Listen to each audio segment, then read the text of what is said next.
दादांच्या मृत्यूनंतर पवारांच्या पक्षाकडून माध्यमांसमोर विलीनीकरणाच्या चर्चा, आमच्याशी चर्चा केली असती तर भूमिका मांडली असती, आता विलीनीकरण होणार नाही, अनौपचारिक गप्पांवेळेस पटेलांचं वक्तव्य।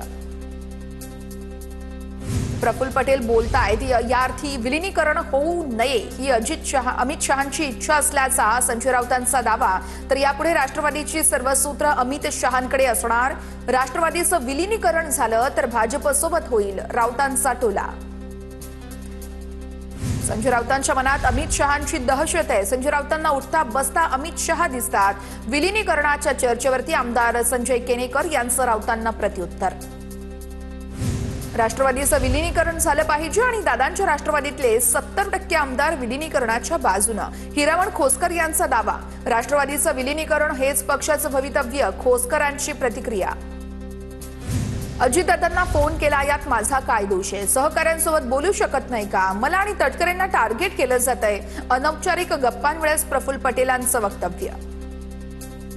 पवारांनी राज्यसभेवरती पुन्हा जावं, ठाकरे सेना काँग्रेसचं मत। सूत्रांची माहिती, मवियाच्या वाट्याला येणाऱ्या एका जागेवरून राज्यसभेवर जावं, दोन्ही पक्षाच्या वरिष्ठ नेत्यांनी पवारांना विनंती केली। राज्यसभेवर जाण्यासंदर्भात पवारांची वेट अँड वॉचची भूमिका, सूत्रांची माहिती। राज्यसभेबाबत आम्ही तिन्ही पक्ष बसून एकत्र निर्णय घेऊ। मी शरद पवार यांना विचारलं तेव्हा ते म्हणाले, राज्यसभेची मी निवडणूक लढवणार, मवियाकडे एक उमेदवार पाठवण्या इतपत संख्याबळ, संजय राऊत यांची माहिती। मुख्यमंत्री देवेंद्र फडणवीस यांनी भाजपचे अध्यक्ष भाजपचे राष्ट्रीय अध्यक्ष नितीन नबीन यांची भेट घेतली आहे। भाजपचे राष्ट्रीय अध्यक्ष झाल्यानंतर फडणवीसांची अध्यक्षांसोबत पहिलीच भेट। मनसेची थोड्याच वेळात शिवतीर्थवरती बैठक, राज ठाकरेंच्या उपस्थितीमध्ये बैठक होणार। मराठी भाषा दिनाच्या नियोजनासाठी बैठकीचं आयोजन।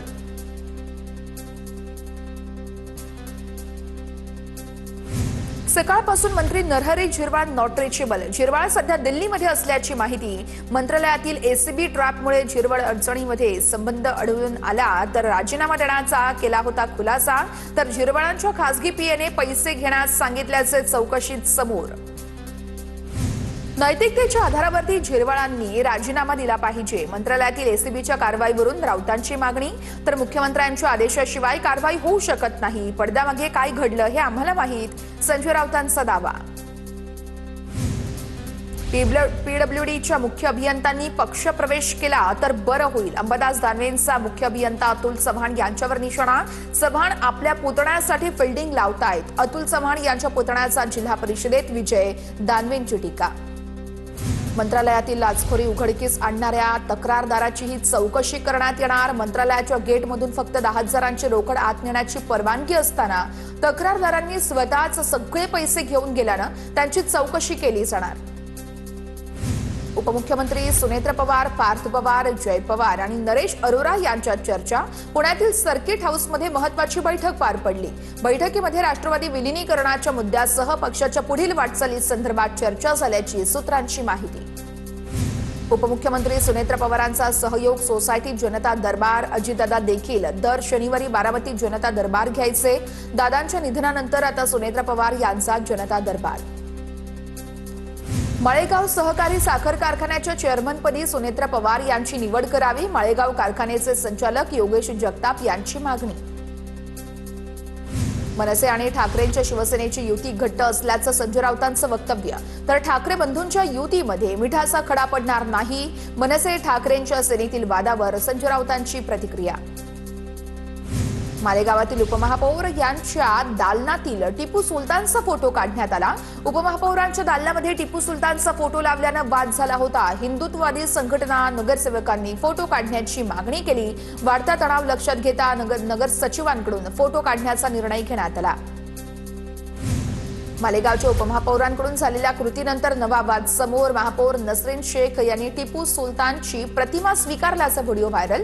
तर हिंदुत्ववादी संघटनांकडून सोशल मीडियावरती नाराजी व्यक्त। भाजपचे आमदार संजय केनेकरांच्या संपर्क कार्यालयामध्ये एका बॅगेमध्ये पिस्तूल सापडलं। हा प्रकार कार्यालयातील कर्मचाऱ्यांनी संजय केनेकरांच्या कानावर घातला होता।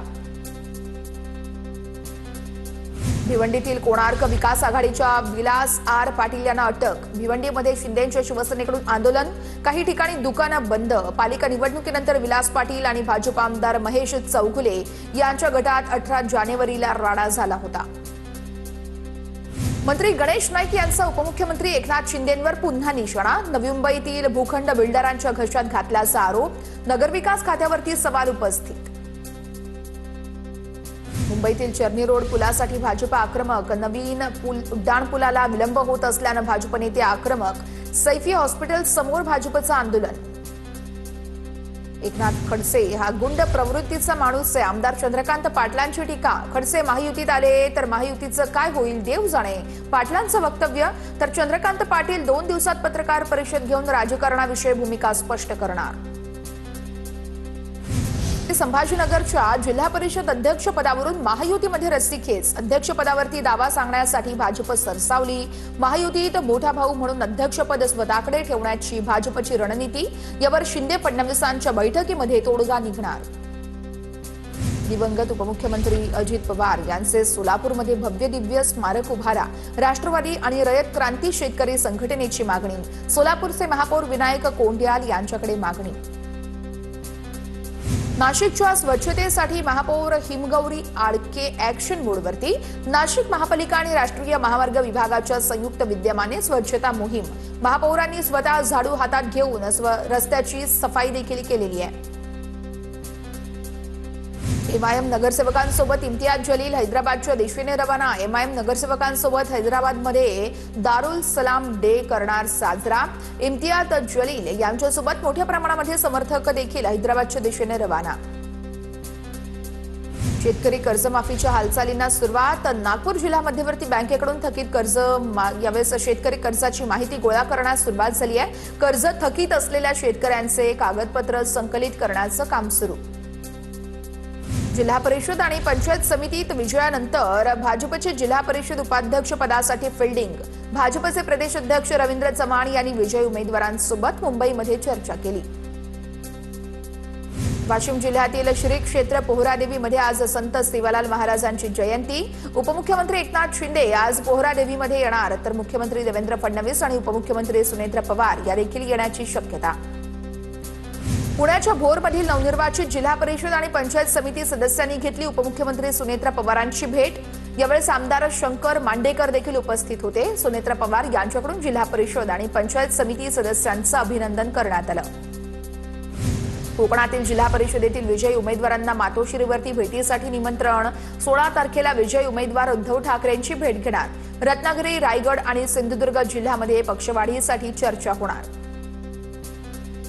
राष्ट्रवादीच्या जिल्हा परिषद सदस्याला कार्यकर्त्यांकडून जिल्हा परिषद अध्यक्ष नावाची पाठी भेट। पुण्याच्या भोर बोंगवली कामथडी गटातून निवडून गेलेल्या सदस्याला नावाची पाठी भेट। आमदार देवेंद्र कोठेंकडून प्रभाग चलो अभियान सुरू। प्रभाग चलो अभियानातून जनतेच्या प्रश्नांची थेट सोडवणूक। अधिकाऱ्यांच्या उपस्थितीमध्ये अपेक्षित विकास कामांची माहिती घेत समस्यांचं तात्काळ निवारणाला सुरुवात। काँग्रेसचे माजी प्रदेश अध्यक्ष आणि माजी मंत्री रणजित देशमुख यांना बजावलेला अजामीनपात्र अटक वॉरंट न्यायालयाकडून रद्द करण्यात आलाय। चेक बाउन्स प्रकरणामध्ये तक्रारकर्त्यानं दिशाभूल केल्याचं सिद्ध। कोल्हापूरमध्ये गोकुळ दूध संघाच्या निवडणुकीची चाहूल। प्रमुख नेते मंडळी निवडणुकीच्या तयारीला लागले। गोकुळ ठराव जमा करण्याची प्रक्रिया सुरू होईल। कार्यकर्त्यांनी जास्तीत जास्त ठराव जमा करा, मंत्री हसन मुश्रीफ यांच्या राष्ट्रवादीच्या कार्यकर्त्यांना सूचना। छत्रपती संभाजीनगरच्या शासकीय ग्रंथालयासमोर कचऱ्याचे ढीग। परिसरात मोठी दुर्गंधी पसरली। ज्ञानाचं केंद्र मानल्या जाणाऱ्या ग्रंथालयासमोरच अस्वच्छतेचं चित्र। छत्रपती संभाजीनगरमध्ये डीपीडीसी कामांवरती बोगस वर्क ऑर्डरचा संशय, चौकशी सुरू। बांधकाम विभागामध्ये बोगस वर्क ऑर्डर काढून गैरव्यवहार झाल्याचाही संशय। जिल्हाधिकारी दिलीप स्वामी यांनी मुख्य अभियंता अतुल चव्हाण यांच्या अध्यक्षतेखाली चौकशी समिती नेमल्याची माहिती। रखडलेल्या मुंबई गोवा महामार्गाला आता जून 2026 ची डेडलाईन। वर्षा गायकवाड यांच्या प्रश्नावरती लोकसभेत गडकरींचं लेखी उत्तर। मुंबई गोवा महामार्गाच्या सौपदरीकरणाला 2011 ला झाली होती सुरुवात। साखर कारखान्यांच्या वजन काट्यांची तपासणी करण्याचे साखर आयुक्तांचे आदेश. साखर आयुक्तांकडून आदेश. ऊसाची काटामारी टाळण्यासाठी उपाययोजना. कडक कारवाई होत नसल्यानं नाराजी व्यक्त केली जाते. पुण्याच्या शिरूर तालुक्यातील नाहवरे चौफुला मार्गावर कारचा भीषण अपघात. अपघातामध्ये 3 जणांचा मृत्यू, वडील आणि चिमुकीचा यामध्ये समावेश, तर 2 महिला गंभीररीत्या जखमी. नाहवरे चौफुला मार्गावरती मध्यरात्रीच्या सुमारास अपघात झाल्याची माहिती. धाराशिव जिल्ह्यामध्ये कुणबी प्रमाणपत्रांचा पेच कायम. कुणबी दाखला मिळण्यास होतोय उशीर. गेल्या 6 महिन्यामध्ये केवळ 310 कुणबी प्रमाणपत्र देण्यात आली. प्रमाणपत्र दिले तरी वैधता नाही. नागपूरच्या मिहान प्रकल्पांतर्गत पुनर्वसनाचं काम पूर्णत्वास. प्रकल्पग्रस्तांना सुमारे 781 कोटी रुपयांचं महावितरण. तर आता पालकमंत्री चंद्रशेखर बावनकुळे यांनी ही माहिती दिलेली आहे. नंदुरबारमधील 21 गावांमध्ये रब्बी शेतकरी क्षेत्रीय दिन उपक्रमाचं आयोजन. गहू, हरभरा आणि कांदा पिकांसंदर्भात शेतकऱ्यांना मार्गदर्शन, तर शेती पिकांच्या उपाययोजनांबाबतही मार्गदर्शन. जळगावच्या बिलखेडामध्ये ऊर्जा प्रकल्पाचं मंत्री गुलाबराव पाटलांच्या हस्ते भूमिपूजन. 32 कोटींच्या उपकेंद्र, ट्रान्सफॉर्मर आणि वीज वाहिन्यांच्या कामांना मंजुरी. नागरिकांना आता 24 तास वीज पुरवठा उपलब्ध होणार. गोंदियाच्या देवरीमध्ये 132 केव्ही वीज उपकेंद्राचं भूमिपूजन. राज्यमंत्री मेघना बोर्डीकर यांच्या हस्ते भूमिपूजन. शेतकऱ्यांना 12 तास वीज पुरवठ्याची ग्वाही. अनेक वर्षांपासून प्रलंबित प्रकल्पाला अखेर हिरवा कंदील. वाशिमच्या अनसिंग गावात गर्भपाताच्या गोळ्या विकताना एकाला रंगेहात पकडलं. औषध विक्रेता किशोर डोकेंवर PCPNDT कायद्यानुसार कारवाई. यापुढे देखील अशीच कारवाई सुरू राहणार असल्याचाही इशारा. नागपूर वर्धा मार्गावरील चिंच भवन ते खापरी रस्ता 8 लेनचा होणार. नागपूर वर्धा मार्गावरील वाहतूक कोंडी सुटणार. महामार्गालगत असलेले 110 धाबे आणि दुकानं विशेष मोहीम राबवून हटवली जाणार. जिल्ह्यामध्ये पोलीस भरतीला सुरुवात. परीक्षेसाठी 553 उमेदवारांनी हजेरी लावली. 247 उमेदवार भरतीसाठी गैरहजर राहिले.